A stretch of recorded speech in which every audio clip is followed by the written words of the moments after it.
Ni Abshai Medi, ni kaimu meneja habari na mawasiliano wa Bodi ya Ligi Kuu Tanzania, ambao tunasimamia na kuendesha ligi kuu ya NBC, ligi ya championship ya NBC, lakini pia ligi ya First League kwa msimu yote ambayo imekuwa ikiendelea.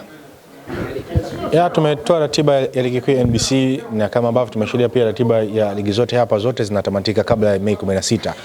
Tumetoa ratiba hiyo ili kuhakikisha kwamba tunatoa nafasi kubwa kwa timu na taifa kwa jumla kuweza kujiandaa katika namna ya kuhost ama kuhodhi michuano hii makubwa kabisa barani Afrika ya michuano ya mataifa Afrika. Kwa hiyo kwa upande wetu tumemaliza ligi mapema ili kuhakikisha kwamba tunapata nafasi ya sisi kama taifa kuandaa timu, kuandaa mazingira ya michuano hiyo ya Afrika inaweza kufanyika kwa mafanikio zaidi.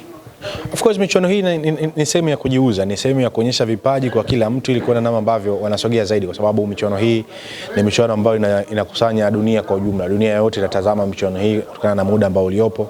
Kwa hiyo for those players ambao wana nafasi ya kuonyesha kipaji chao na nafasi ya kuchaguliwa kwenye timu ya taifa, maybe inaweza kuwa ndio sehemu sasa yao kujiuza na kwenda mbele zaidi.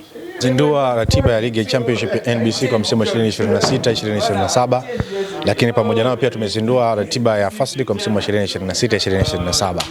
Tumefahamu ya kwamba tulikuwa na uzinduzi wa ratiba hiyo kwa upande wa ligi kuu ya NBC kwa msimu 26-27, na hivyo tumefanya pia kwa upande huu wa championship na First League. Hii ni sehemu mojawapo ya kuonyesha namna ambavyo Bodi ya Ligi Kuu Tanzania imejipanga kuhakikisha kwamba inatoka katika hatua ya kawaida na kwenda kwenye hatua ya kidijitali, kuhakikisha kwamba ligi zetu zote tatu ambazo tunazisimamia zinatoka kwenye eneo la kawaida na kwenda sasa kwenye eneo la kidijitali zaidi.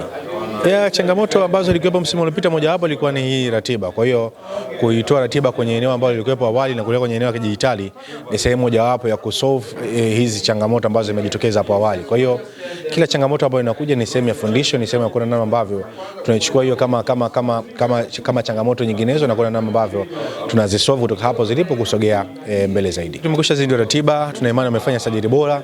Tunachoamini kutoka kwao ni kuonyesha ushindani na kuona namna ambavyo